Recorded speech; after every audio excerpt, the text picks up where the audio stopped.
Hi, my name is Girish Daswani. Welcome to the Everyday Orientalism podcast series.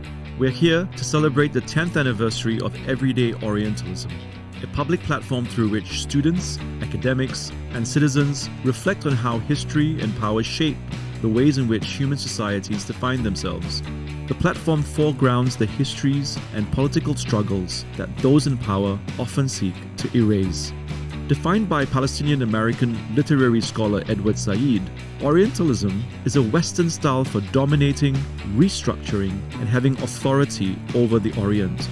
Featuring a stellar lineup of guests, we explore how Orientalism continues to have deep ramifications in our everyday lives, for how we think about settler colonialism, liberation, and how empire and capitalism continue to exploit and dehumanize the majority of us.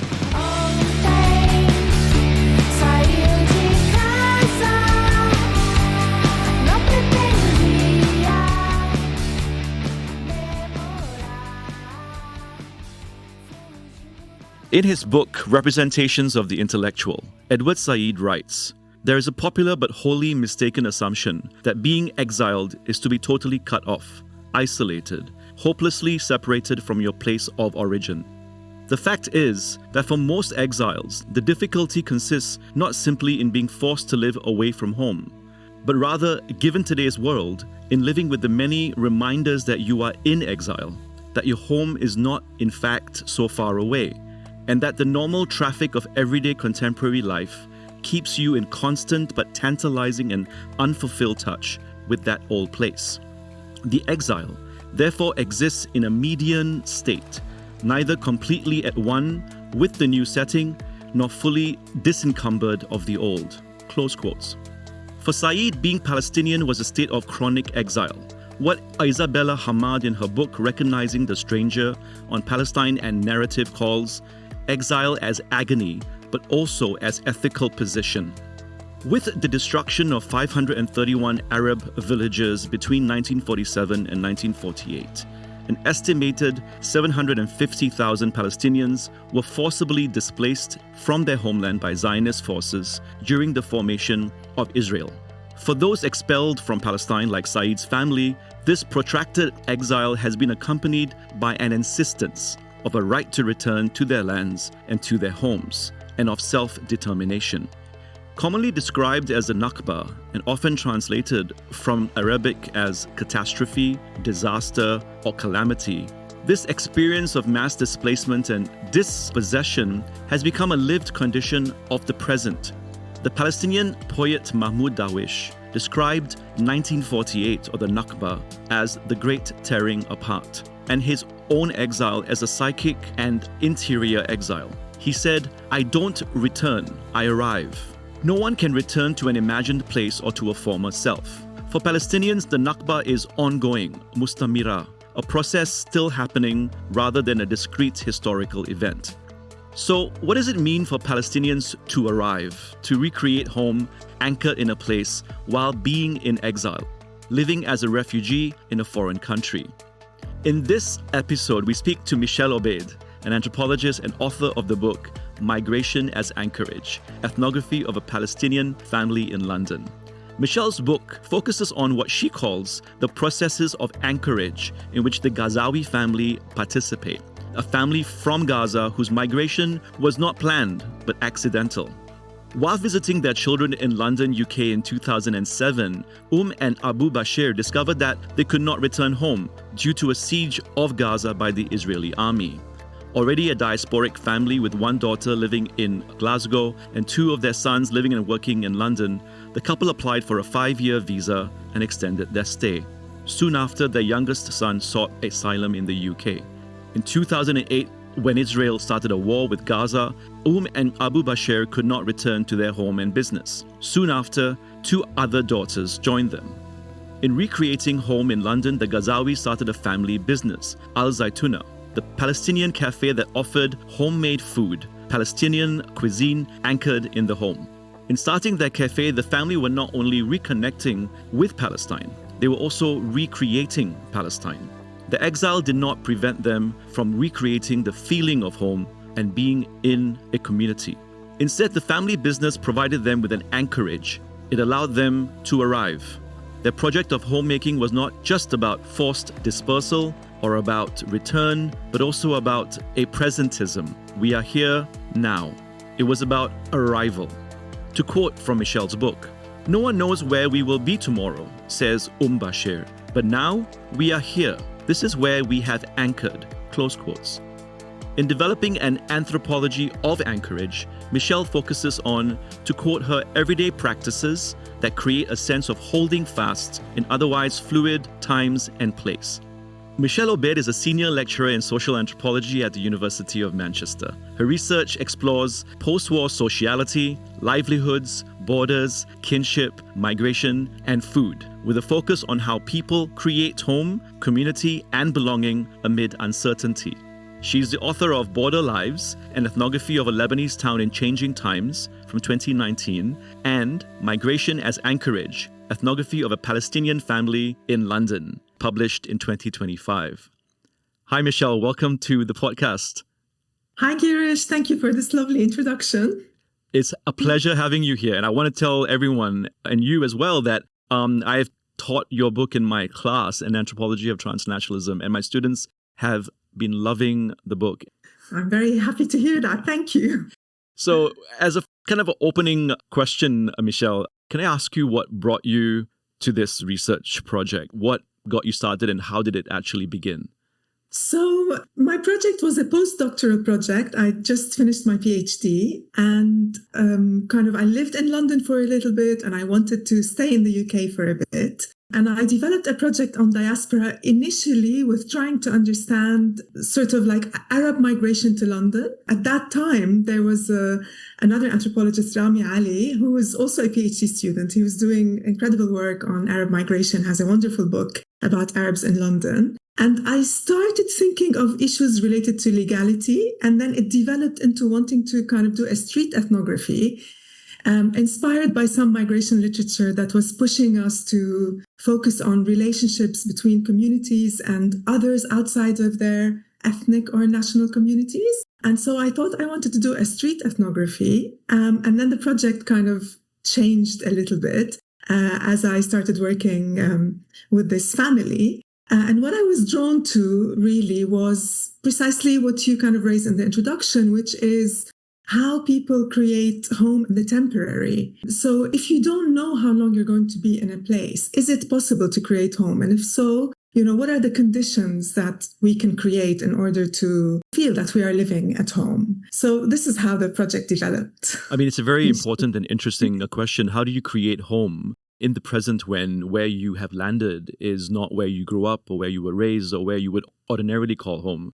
And I think that is something that lots of us think about, especially those of us who've left our homelands, our homes, and traveled and lived, like, myself and you as well, and also many of our students.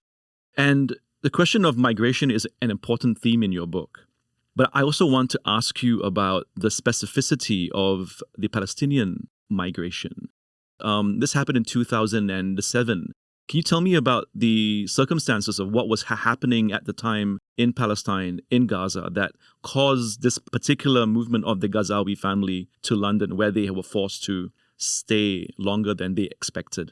So I think one of the things that I feel I wanted to shed light on in the book is the experience of a kind of a migrant that we don't necessarily always see on television and in the news when we're talking about, the refugee crisis since 2016. When we talk about refugees, in our mind, we always think of people crossing the Mediterranean, destitute refugees. And of course, this is a very important thing to think about and to talk about. But this particular family, they were actually quite well off in Gaza. They had a really thriving business. They could afford to send their children to excellent universities in London and pay for it from their own savings. So, they represent what we normally don't think about as refugees or migrants that are not economic migrants. So in 2007, Israel imposed a blockade where it kind of shut all the borders and it prohibited the movement of people in and out of Gaza and things in and out of Gaza. And so many businesses had to shut down because they just couldn't operate. So what was happening with this family is that they would go and check on their children who were studying in universities in London. And on one of such trips, everything shut down, the borders shut, and they just couldn't fly back. So the question of the temporary here becomes all the more relevant, because for the parents who were visiting their children, they were like, well, we're here for a little while. And that little while became longer and longer. And then they were confronted with the reality that this little while might be a longer while. But yet they did not have the intention to actually relocate fully. And that's where, for me, it was very interesting. So it's not just, maybe you and I are also migrants, but we had kind of like, we were going to study. The degree was 5 years. With this particular set of parents, they were really unsure of, they were just waiting to go back. And that didn't happen because in 2008, Israel launched yet another war on Gaza. And as we know, Gaza became one of the biggest open-air prisons in the world. And so it became increasingly difficult for them to go back until their children who were living there kind of begged them to do something and stay legally in the country and to kind of find a way to just stay with them for a while. It was accidental. And because their children were living there, eventually other family members joined. And then there was more reason, in the wider sense, to kind of feel at home or try to make home in their new city, which became London. Yeah. I mean, what's interesting is that you were not necessarily looking to research a Palestinian family in London. You were looking to study street culture linked to the Arab diasporic community in London. How did you come across this family? I know you talk about it in your book, but I'd like for us to get a little bit more of how you came across them, this family. So I came across this family with just my networks in London. Like when I was doing a PhD, I had a lot of friends in the university where I studied, the London School of Economics, but SOAS, where actually a lot of Arabs were known to study. And then what was very interesting for me as a Lebanese back then is even though, we kind of share a border, it's very difficult for the Lebanese to meet Palestinians who are not, who did not relocate or were displaced to Lebanon from Greater Palestine. So London, in a way, acted as such a nice place for me to meet, fellow Palestinians, whether they're from Gaza, West Bank, or what is known as the 1948. So Palestinians who stayed after the creation of the State of Israel. And then we created a big Arab community with all sorts of postgraduate students from everywhere. And then it was very exciting that we learned about this cafe, and then we kind of went to sample the food because everybody was homesick. And although now London, is you can't consider it like the capital of the culinary capital of the world because it has amazing multicultural cuisines. When I started doing my PhD, the Arabic restaurants, a lot of them were Lebanese restaurants, were concentrated in one area, which was Edgware Road. Mm-hmm. And this cafe opened somewhere else. And so we went to sample it. And through these connections, we met one of the brothers who was running it. And then we kind of became friendly with them. And that's how my relationship developed with the family. That's amazing. In fact, for those of you who are listening, I wanted to tell everyone that we went to graduate school together. So we were both studying in London around the same time in anthropology, doing a PhD there. And that was also the first time that I met so many people from the Arab diaspora, the Arab community, and also including the Palestinians. So in a way, London did actually bring me also in contact with people that I would never have met before, especially from West Asia. So my next question, the Palestinian poet Mahmoud Darwish said in an interview in 1996, and I quote him, "To choose a place does not put an end to exile." So your book beautifully describes the existential condition of being a refugee while trying to recreate home in a new place. Can you speak to this tension of anchoring and yet still being in exile? So as we know, refugee is actually a legal category. But as social scientists and particularly anthropologists, we're really interested in the phenomenological or the experiential aspect of some of these categories. So in my book, I'm interested in this existential experience of being a refugee. And I think it's fair to say that across the world, you have, so many generations of Palestinians, in Canada as well, where you are, where having legal documents or being a citizen of another country does not remove the sense that Palestinians are still refugees in the world. And this is something that was very much expressed by the people that I worked with, but it's also expressed in literature on diasporic Palestinians and in historical literature of Palestine. And the reason being that the Palestinians still believe in their right of return. We have still the iconic image of Palestinians from all the way from 1948 who still hold the key to their houses that have been taken by settler colonial project of the State of Israel. And so one could be very happy over 2 generations with excellent jobs, with, a very good life in the West or in other parts of the Arab world or wherever Palestinians ended up landing in their exile. But they could still feel that there is something where they still feel that existentially they will never be settled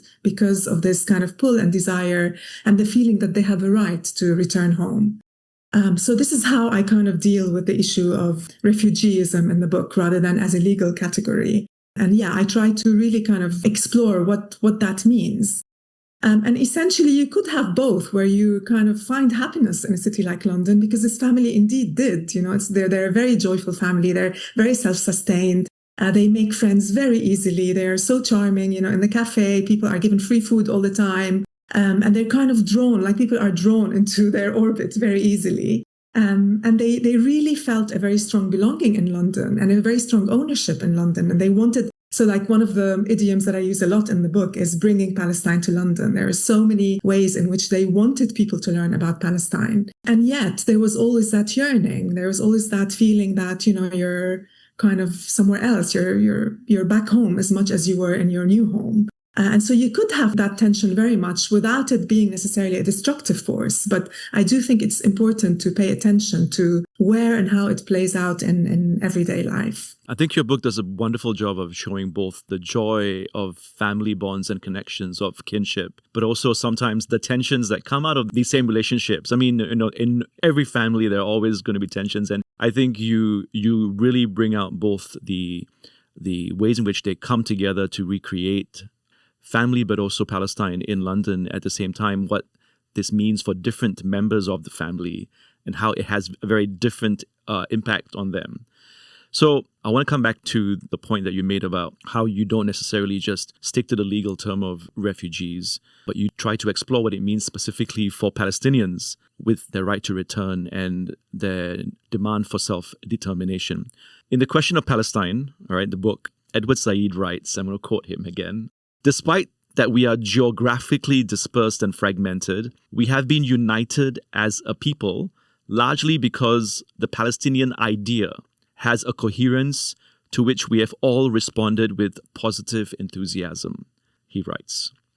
And your book speaks to how, despite this dispersal and fragmentation, Palestinians do feel united to a sense of belonging to a Palestinian community and a shared cause.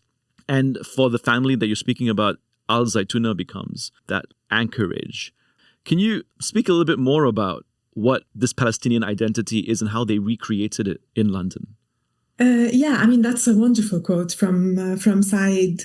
I think in the book, I'm really keen on not necessarily romanticizing this idea of Palestine or community or family, as you rightfully pointed out. And to really show that, like on an everyday, you can have tensions, you can have disagreements in what it means to be Palestinian or how one should represent Palestine. But at the same time, and here I'm echoing Palestinian scholarship, where, in spite of all the divisions, there's a very, very strong sense across different divides, even today, that there is some kind of a cause, and this cause is the Palestinian cause.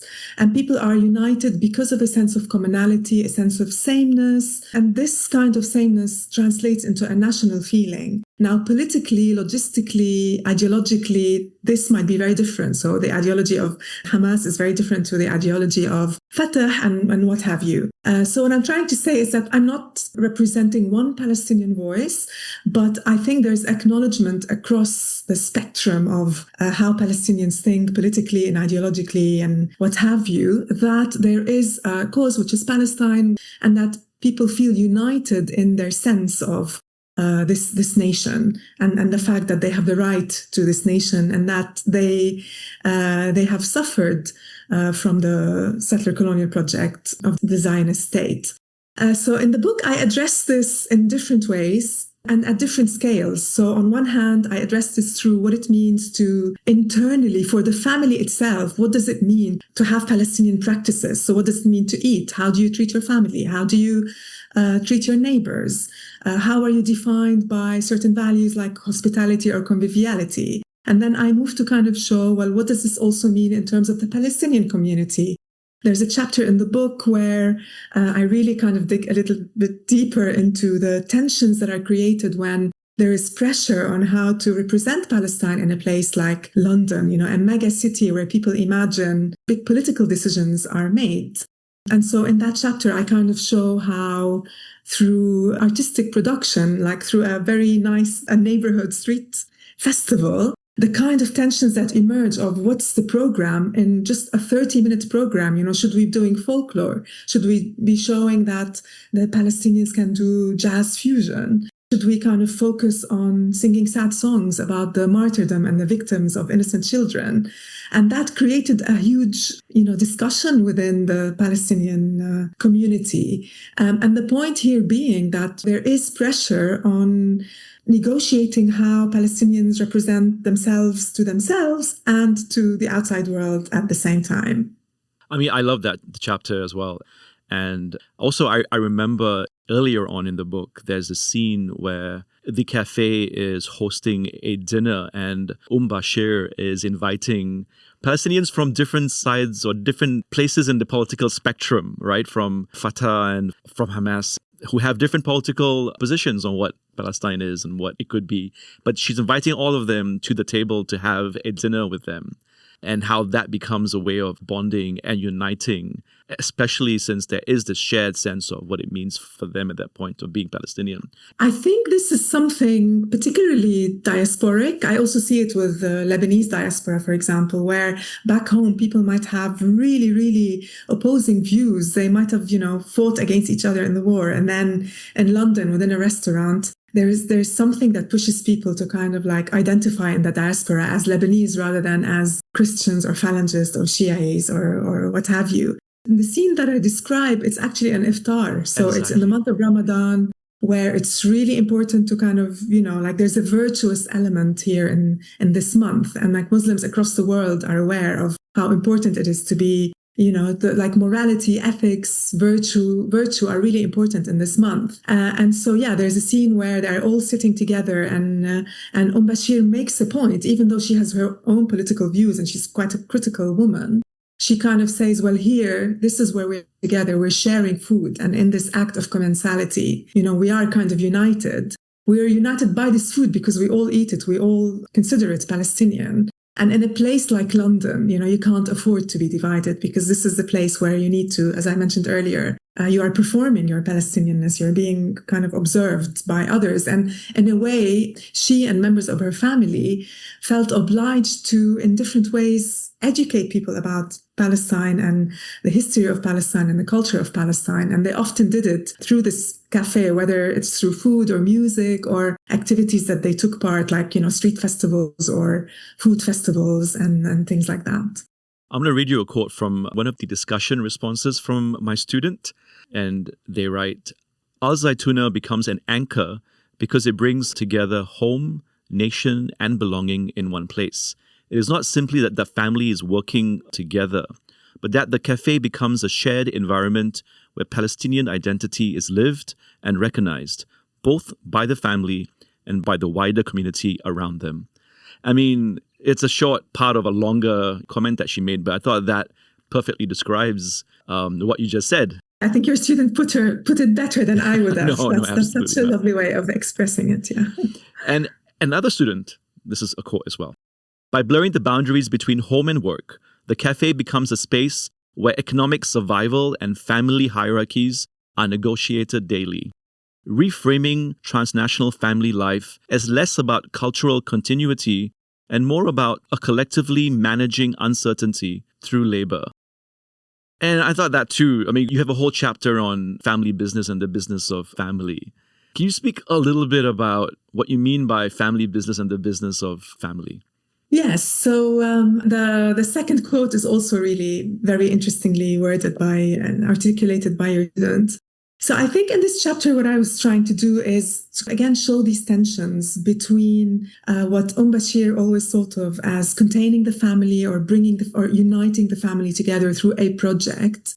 But at the same time, for her and for different family members, there's London in the background. And London is a place of aspiration. It's a place where there are so many potentialities. And so, what this chapter does is kind of shows the tensions between trying to maintain a small family business that actually, like other family businesses around the world, is based on the labor of the family on one hand. And on the other hand, you have this prospect of doing a master's, of finding these amazing jobs, of, finding a partner and moving on. And so something is pulling inward and something is pulling outward. And the chapter tries to capture that the cafe business requires a lot of labor from the family, but the family itself also requires a kind of labor to keep the peace going, so to speak, and to keep everybody happy and to acknowledge that, the whole point of this diasporic existence is to move forward. As Hassan Haj always talks about migration, it's about possibility, it's about moving forward. And so the project of the cafe kind of captures that in terms of, you're trying to hold on to this project that is really meaningful symbolically, economically to an extent, but politically as well, because it sort of anchors both the family, the community and the nation together, and these individual prospects of moving on and moving forward. You write as well about the different kind of intersections of temporality that your book is able to actually discuss, because it's not just about the past, it's also about how the present is really important in negotiating both the past and the future, and the fact that the future is something that they are working towards and making possible, and what that means also differently for different members of the family. Your book really does a good job, and I've told this to many of my students, about the futility of labels like voluntary migration, forced migration, involuntary migration, and how the word diaspora doesn't apply in the same way to every group of people who leave their homeland and are nostalgic for their homeland. And you don't use diaspora easily to describe the Ghazawi family. So can I ask you why? What were you thinking when you were, let's say, hesitant to apply diaspora to this particular case, or why are labels not helpful here? I think this takes us back to the question of existential refugeehood among Palestinians. Again, this is something that scholars of Palestine write about quite a bit, which is, generally speaking, of course, as you know, the writing on diaspora is very complex, and I wouldn't want to kind of reduce it into one thing or another. But the general sense from the use of diaspora is that people go and create a new home and settle down. In the Palestinian context, the diasporic Palestinians worry that the use of diaspora in this way undermines the particular plight of Palestinians that were plucked out of their land and dispossessed, and the fact that they're deprived of their right to return. So the term diaspora, for me, I still use it in the book, but I kind of have a discussion of why we should really kind of complicate these terms and interrogate them rather than trying to apply them without much critique. And in a similar way, if we take this one family, which has more than one household, obviously. But if we look at the journeys of this one family, you will find that they had so many different legal statuses in this family. So some of them had student visa, two of them were asylum seekers, one of them was already a British citizen. And then so what sort of category could you apply to this family that can really capture the very different experiences of different family members? So in a way, of course, I'm not calling for, throwing away the bathwater with the baby and dropping categories, but I do think that it's really important to interrogate what these categories are doing for us. And one of the things that I advocate for in the book is to understand these categories better and critically. We could, use the anthropological mantras of paying attention to ethnographic terms, because these can really enrich our understanding. And for me, this is where the term anchorage comes from. I'm very grateful to a PhD conference that I went to in Denmark, where we explored this notion of anchorage. But it got me to kind of really pay attention to the fact that within this family, this is how they described their migration, that they have anchored. And the use of this metaphor of anchorage, for me, was very apt to describe the experience of this family, because it meant, as you introduced earlier, we are here now. However, this doesn't really mean anything for the future. It means we could stay here. Some of us might move to the Gulf. Some of us might return, go to the West Bank or Gaza if we could. And indeed, the privilege of writing a book after 12 years of occurrences is that you can kind of like look back and really show how the concept really worked, because a lot of people moved back and forth. Some stayed, some left. And so, yes, to interrogate these categories, in a critical way, I think can be very generative and productive. Yeah, absolutely. I think it was also very helpful for me when I teach the courses I teach around migration and diaspora, that the students that also thinking about this specificity of what they mean when they speak about diaspora. And also like the specificity of the Palestinian experience, like, when Mahmoud Darwish says, I don't return, I arrive. In that context, he was talking about moving from France to Jordan. And he says, like, I don't have the right to return to my homeland. And even if I were to return, I'm not the same, and my homeland's not the same. So this question of what do you do when you arrive at a place, because you're always also trying to reconnect but renegotiate your identity in the process. And a part of the process for Palestinians, and this comes to my next question, is about the erasure of their culture, their relationship to the land, also the sidelining of Palestinian culture. So I guess you do use that word in your book, Palestinian culture, that phrase. And a big part of your book is about food, which is what my students and I also love. The fact that we can get to know more about Palestinian food, Arab food in your book, and what the recipes are sometimes and how they're being made and what is it doing for the family and for the customers. But it's also more than that. You say, and you quote Michele Sagar, cookbooks are also recipes for resistance. And cultural appropriation, as we know, is frequent, especially the claim, for example, by Israel that the hummus is a national dish. How does the Ghazawi family push back against such erasure? Yes, I do kind of mention in the book this awareness of erasure. And I just, between brackets, before going back to food, like as we speak now, the British Museum, under pressure from the Zionist lobbies, is actually removing the word Palestine from documents in the museum. I mean, there's no more erasure than this. So in the book, I deal with this through the issue of food.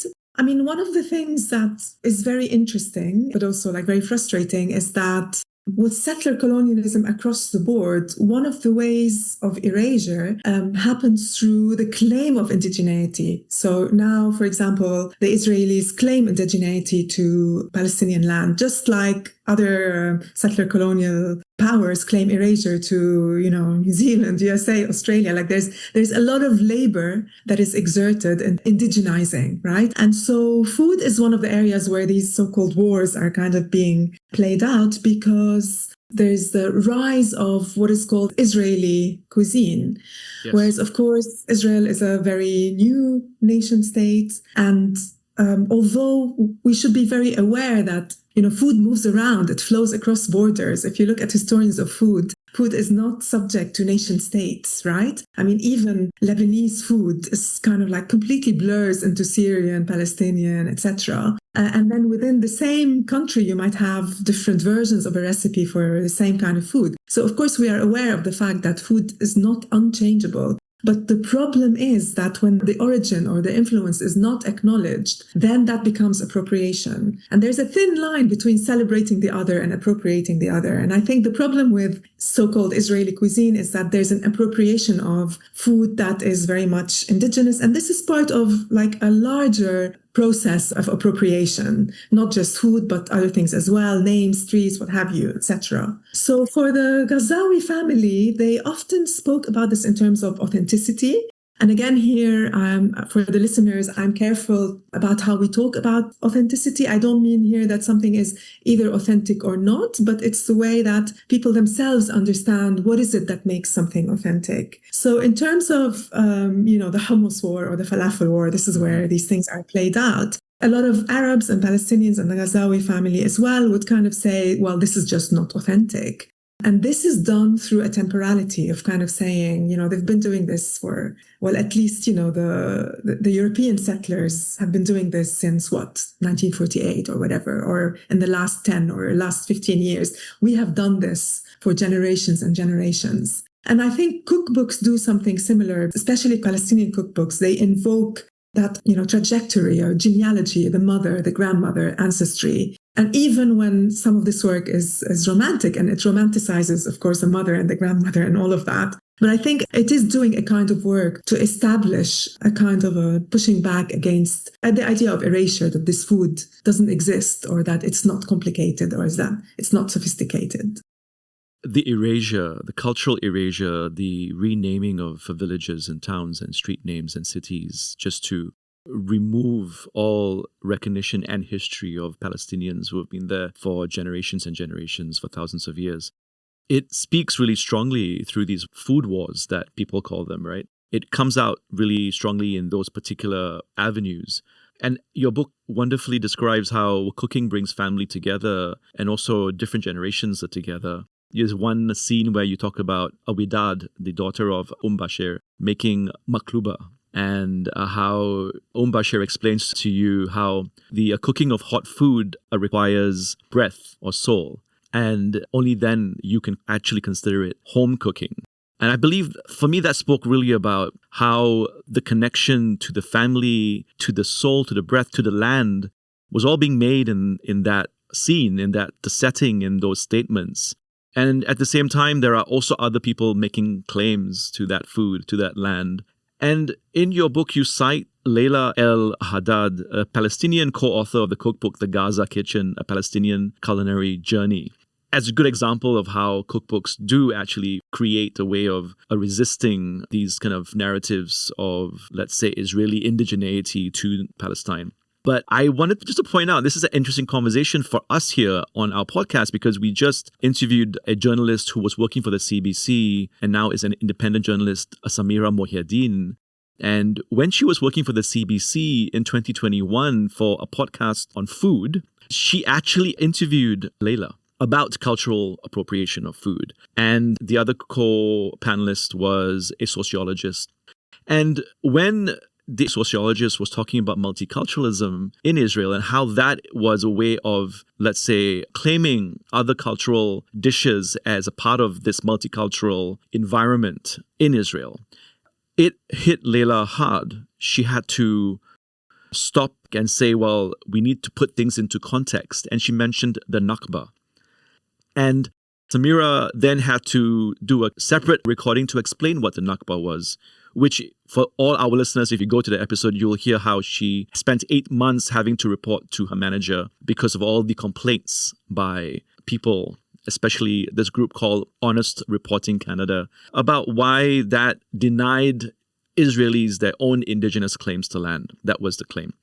But my point in saying all this is that what Leila called a slap in the face because of the context that was not being considered, where early Jewish settlers and the Zionists want to put roots in the ground, but they reject the people behind the culture. In her words, settler colonialists wanting to rebrand and appropriate these dishes into national culture and psyche, while rejecting the original inhabitants of the land and the consumers of the dish. You see, these are her words.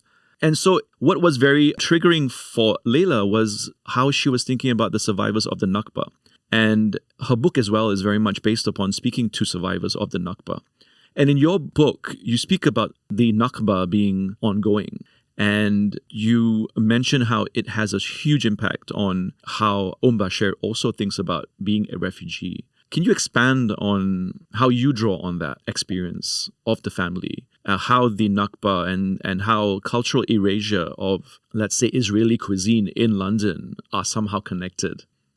Yeah, I mean, it's really sad to hear the frustration of Leila al-Haddad, but I completely hear her and I identify with that frustration because, again, it's another form of silencing where in today's climate, you are censored from using key words that have always defined the way we understand what was going on in the region. So, for example, Nakba, if you say that, that seems to trigger the wrong people. Now you can't even say Palestine in the UK. Like there's movement to even, silence the word itself. We mentioned the British Museum, but, in a protest or on television, Zionist lobbies are arguing that these terms are actually offending them, which is also a little bit ridiculous. Well, very ridiculous, really. But I wanted to make one point that what is interesting about the silencing about food, there are two scales of the silencing. One is Israelis appropriating the food of the region, of the Palestinians, but also silencing the Palestinian Jews and the Arab Jews who lived in the region, because the claim is being made by European settler colonists who are also kind of like dismissing or neglecting deliberately the fact that, there were Jews in the region, from the region, who also made this food and to whom the food meant something as well. In terms of the Nakba, I mean, the Nakba is ongoing. In fact, since the genocide, since 2023, a lot of Palestinians have been expressing what's been going on as, a second Nakba. But in fact, historians of the region would say that it is an ongoing Nakba in the sense that it wasn't an event that began and ended. It was an event that gave birth to more rightlessness, to more dispossession, to more shrinking of land, to, more suffering, to more exclusions and what have you. And we are seeing it today on an everyday level. In fact, it's televised. We're seeing it live happening in front of our eyes, where the unofficial estimates of the death toll in Gaza is now over 600,000. Half of them are children between the age of 0 and 9. And that's really, really serious in terms of deliberate erasure. And since the so-called fake ceasefire, the genocide continues at a slower rate. And now, of course, the colonialist project has expanded to Lebanon and Syria and Yemen and other countries. I think it's quite safe to say that, the Nakba as a historical event, but also as a term, a calamity, disaster that describes our times is very relevant and very apt. Thank you. Yes, I completely agree. I want to say that talking about all these very difficult questions through food is really a fantastic way to bring people into the conversation as well. And also the fact that it is a cafe and you write about food really helps. I just want to quote you here. And the word that you use is re-Palestinization, right? And you say re-Palestinization, a politics of presence that involves narrating, imagining, and constructing a past that has relevance in the present against a fear of cultural erasure. And I think this word re-Palestinization evokes so much of what you just said. Is this a term that you came up with? So basically, yes. So I was kind of responding. So in the chapter about food, I was engaging with literature on how Israeli national cuisine obviously appropriated Palestinian food and then created what some scholars call a de-Arabization of food and culture. And so here, my response is that it's not just de-Arabization, it's also de-Palestinianization, because de-Arabization kind of flattens, I think, the specificity of the Palestinian experience with the Zionist project. But at the same time, I use re-Palestinianization in the diasporic context to really engage with how people bring practices from home or from the past, but they are renegotiated and they're given a kind of a slightly different meaning in the diasporic context. And this has to do with, the details of how you cook or how you substitute with ingredients or stuff like that, or, all the practices that go around it. So how you have Ramadan or how you have your feast, how you have your meals. But yes, for me, you can see this term in more than one space in the book. So in the family itself, in the cafe menus, but also in the cultural festival where, you're kind of drawing on a past, but you are doing this in a particular moment in the present for the purpose of making certain claims or certain projections into what a future is going to look like. I mean, I really love the fact that you use that term. I'm going to read one of my students' discussion comments around that. Obeid's work on the Palestinian cafe Al Zaytuna in London demonstrates how cooking functions as a form of anchorage that bridges the distance that is created between the here and there. The preparation and circulation of Palestinian dishes here do not merely recall Palestine as a lost past, but rather it actively materializes the nation in the present through taste, smell, hospitality, and commensality. Importantly, this form of anchoring is explicitly political, in that the construction of a Palestinian national cuisine operates as a strategy of re-Palestinization in response to the ongoing cultural erasure and appropriation. In this context, food becomes a means of asserting presence against settler colonial narratives that often deny Palestinian rootedness, which transforms the cafe into a space where home and nation are continually being remade rather than a simple remembrance of its static origins. Diaspora food practices are best understood as contested sites where memory, belonging, and power intersect. I thought that was a pretty good... I'm loving your students, Girish. That's really... Yes, that's an amazing way to articulate something that I worked on conveying. I mean, the fact that my students get it and can express it in these words, it means that you have been very good at effectively communicating your ideas in your book, which is why, we are here talking about it. Thank you. Absolutely. I want to shift a little bit to the experience of being in London. As a refugee, as a Palestinian refugee, Edward Said wrote that, to quote him, Palestinians have been known only as refugees or as extremists or as terrorists, close quotes. I mean, you do mention that there is this label, this associated set of stereotypes and assumptions. How does this, if at all, impact members of the Ghazawi family? Because, it's not just that they are Arab or brown, but specifically, was there a context in which being Palestinian worked either in their favor or against them when they were in London? I think I wanted to mention that I am hoping that one of the reverberations or consequences of the book is that people rethink these stereotypes. But I also want to say that this was not the objective of the book. I think we have to be critical of this defensive mode where we, have to spend so much labor and effort to prove that brown people or Palestinian people or Muslim people or Black people are human too and they're not dangerous. I find that very frustrating, and it's not something that I wanted to do as a scholar. But what I did want to show is that this family of Palestinian migrants, like many, many, many other migrants in London and elsewhere, they go to these places, whether they're a refugee or an economic migrant or not, whatever they are, they want to have a good life. Everybody wants to have a good life.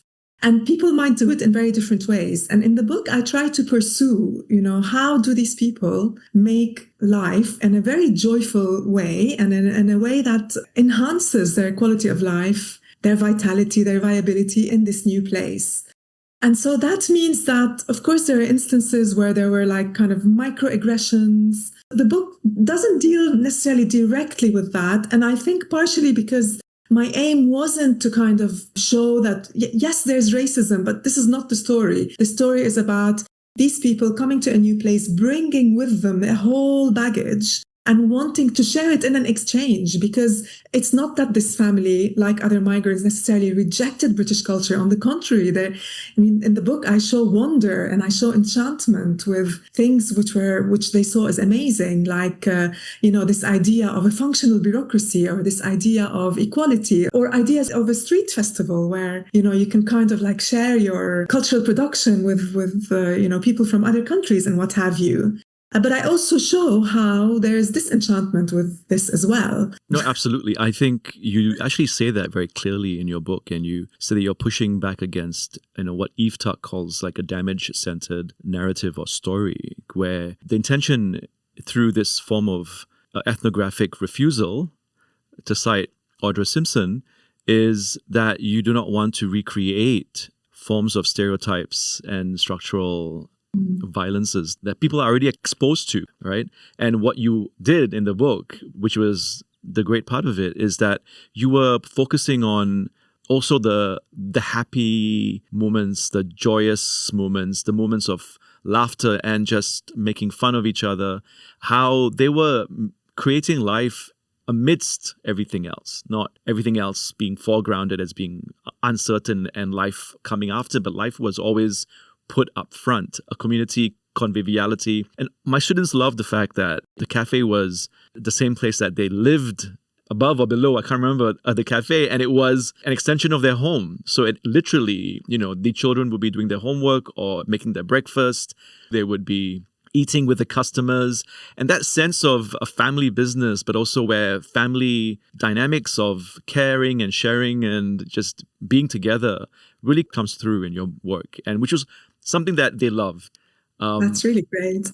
I wanted to add something about joy in terms of like Palestinian representations. So, this was a very joyful family, as we mentioned. But I think when it came to the representation of Palestine, to what they imagined as, this international audience, because London is a mega international city, they really wanted to center joy. And I wanted to convey that as well in dialogue with some critique within a Palestinian scholarship of the human rights kind of literature, in which some scholarly work, but also activists in general and NGO work, seems to have reduced the politics of the Palestinian cause to an effort to prove to the world that, Palestinians are human too. So this humanity game, as some scholars call it, is very depoliticizing, because it makes us reduce everything that's happening into just proving that, they are human like us. And now in the genocide, I see that quite a lot. And I find it really frustrating, because even though it's well-meaning, the reduction of Palestinian life or any other life to the fact that, look, they sing or they feed their pets. I find that very, very depoliticizing, because it takes us away from the core issue. So yeah, for me, steering away from the narrative of victimhood, because this family did not see themselves as victims necessarily. And this is, of course, without undermining what is going on and the injustices and the savagery that is being inflicted on the Palestinian people and beyond. But yeah, centering joy was really key to how this family saw themselves as Palestinians. So they saw joy as something that defines Palestinianness. And I wanted to convey that in the book. That was definitely very well conveyed. And I think that's an important point that you just made, especially since there are already very many narratives that either choose to erase that aspect of being Palestinian or that deny it altogether. So yes, I completely agree. I had a question about lakbata. Can you tell me more about what discombobulated means? What is it doing for you? Before you respond, let me just read to you what one of my students wrote. Obeid's discussion of lakbata helps show how this temporal suspension is experienced at the level of everyday life and identity. Through the experiences of the Ghazawi family, migration is portrayed not only as spatial movement, but also as a disruption of one's temporal orientation. The children's anxieties in school and Widad's sense of losing the social recognition she once had in Gaza reflect a deeper feeling of instability, being caught between a past that no longer structures everyday life and a future that has not yet become secure. Lakbata, in this sense, captures the emotional and social consequences of being unable to fully anchor oneself within the temporal expectations of a new society. Can you speak a bit more about lakbata or mit lakbat and how you came up with the translation, which is for you discombobulated, and what it means? So lakhbata is just a colloquial term in Arabic in general, and it really means I'm confused or I'm disoriented. People use it mitlakhbat, so I am confused or I am disoriented. When things aren't going your way, when there's chaos, when you're not sure where you are. For example, when the husband arrives after everybody had already settled, he describes himself as being mitlakhbat. And he would say, I don't know if I'm going or I'm coming. I had quite a bit of conversation with, we have a buddy group in my department about my translation of discombobulation because it's quite wordy. It's a big word. But I thought it's very appropriate because it's, for me, like lakhbata is an also onomatopoeic word. It's like that. And I felt the English term is faithful to that. But in terms of how I'm using this or what it's doing for me, in different chapters of the book, I try to show that some of the family members, as migrants do in general, they describe themselves as novices. We're here, we're new, we don't know anything, we're learning everything. But of course, none of us are novices. We bring with us our experiences, our embodied knowledge of the world. And in different spaces in the book, I show like a little bit of a clash of your, the baggage that you bring in and an encounter where you're unsure what you should be doing. And sometimes it's funny, sometimes it's embarrassing, sometimes it's jarring. But this lakhbata or this confusion, what it does is it's a form of situated learning because it allows you to self-reflect and to assess your relationship with yourself or with your others or with the community. And it sort of realigns how you're meant to be behaving in this new kind of diasporic context. So, for example, there are some funny occurrences in the book where the dad, who's not a drinker, is trying to serve wine in the cafe, and then he gets confused, and then he brings a bottle of balsamic vinegar instead of a wine, and that creates like a funny moment. There's another situation where there's an inspection by these technical people in a flat of Wadad, and then she thinks she's the landlady, so she opens her arms and gives her a kiss. And that, like the rigid British bureaucrat is absolutely awkwardly appalled, kind of thinking, like what is going on? But then this sort of blunder helps with that establish how you interact with, officials. And there's a whole chapter on the children, as your student pointed out, where the kids also feel like everything is changing for them. It's not what they expected. They don't speak the language in the schools. They're given a house far away from their grandparents in an area where nobody speaks Arabic. And they're trying to kind of, again, assess their relationships. There's a scene in a playground where the kids fight and the police comes, and the dad is totally bewildered by the fact that the police would come to resolve a fight between two kids. So I use lakhbata to show this kind of disorientation for people who consider themselves novel, or they're like novices in a new place, but then they have their own knowledge of the world, and that creates friction. But it's generative because it helps you understand the way you should inhabit this new world. Yeah, that's a fantastic explanation. I love the fact that you use so many words that we've never come across, usually in everyday conversations. And I just, I think it's going to be a word that I'm going to start to use more often. I'm also going to start to perhaps give the university senior administrators at University of Toronto a kiss every time I see them. Maybe they might start, treating us better because just by, them being discombobulated. I'm going to come to my last question, actually. I think this has been a fantastic conversation, but sadly, we have to close the conversation soon. I want to ask about your conclusion, because the conclusion reads very differently from the rest of the book. I mean, obviously, just by default of being a conclusion, you may have obviously written it at the end, but it does bring us to the present. It brings us to the genocide since 2023, 2024, and where we are now. At least it does speak to how the children have grown up, how their sense of being anchored in England, in London, is once again being redefined by the politics of Palestinian activism, but also how the British government has not generally supported Palestinian activism. So my question is, this idea that somehow now perhaps this is no longer home. Can you speak to what has changed in the family, but also how your writing changed in the conclusion?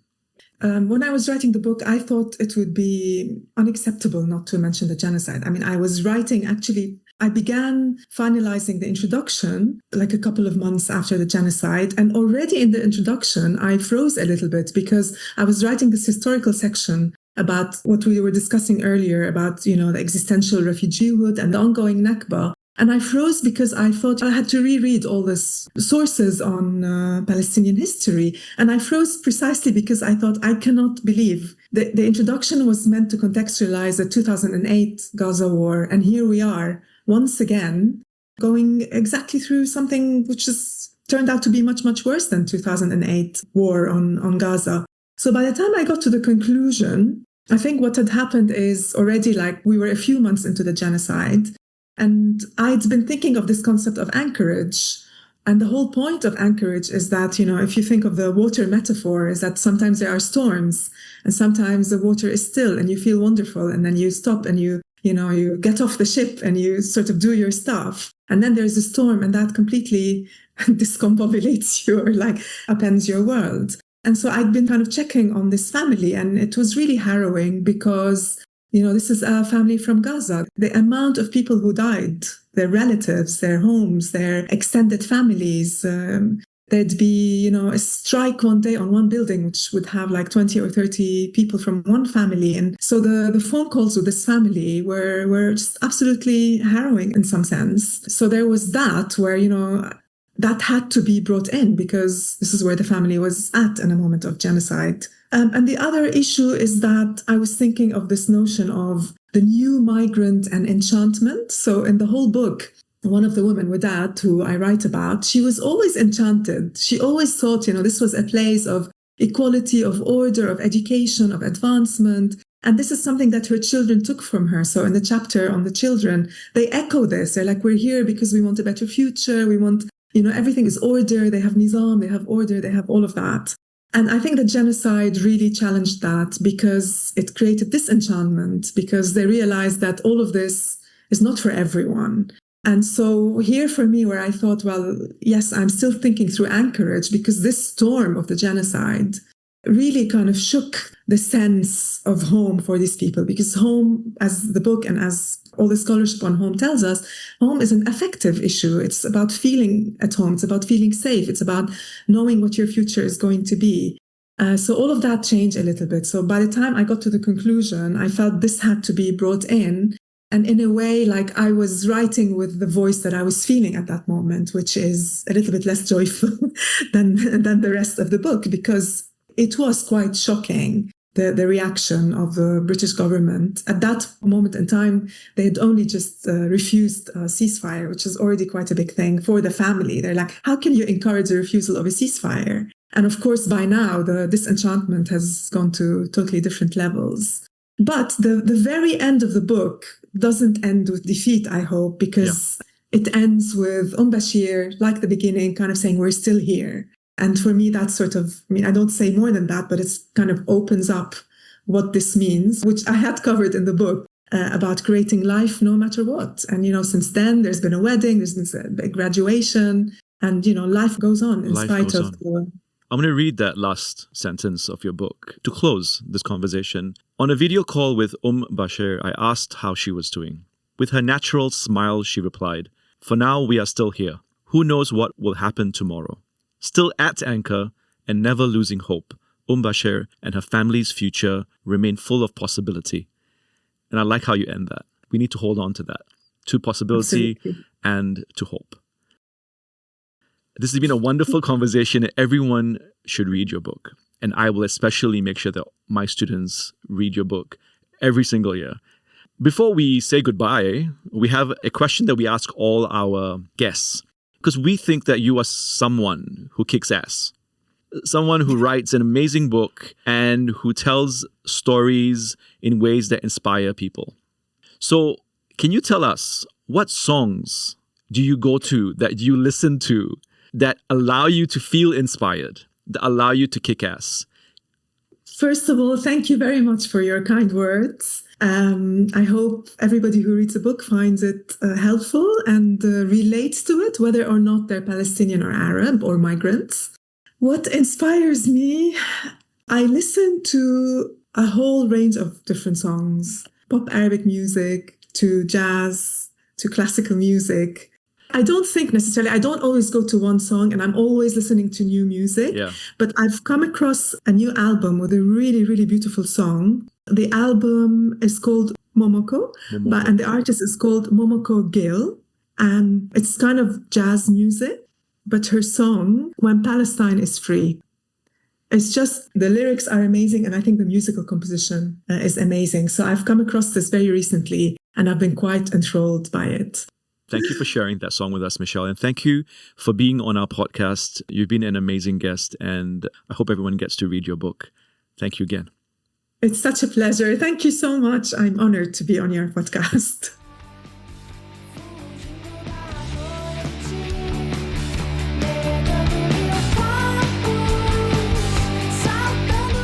This podcast series was created for the 10th anniversary of the platform, Everyday Orientalism, and in conversation with its editors, Catherine Bloy and Osama Ali Gad. To find more content and to subscribe, you can visit everydayorientalism.wordpress.com. This podcast was recorded at the University of Toronto. The land that the University of Toronto is on has always been Indigenous land. In 1827, the British King gave over 200,000 acres of Indigenous land appropriated by the Crown to the Anglican bishop to establish King's College. We wish to acknowledge that despite this history of settler colonialism, for thousands of years, this has always been the traditional land of the Huron-Wendat, the Seneca, and the Mississaugas of the Credit. Today, this meeting place is still home to many Indigenous peoples from across Turtle Island, and we are grateful to have the opportunity to work on this land. I would like to thank our research assistant Sophie Plotkin and our editor and producer Taylor Stark for helping make this podcast possible. Thank you for listening.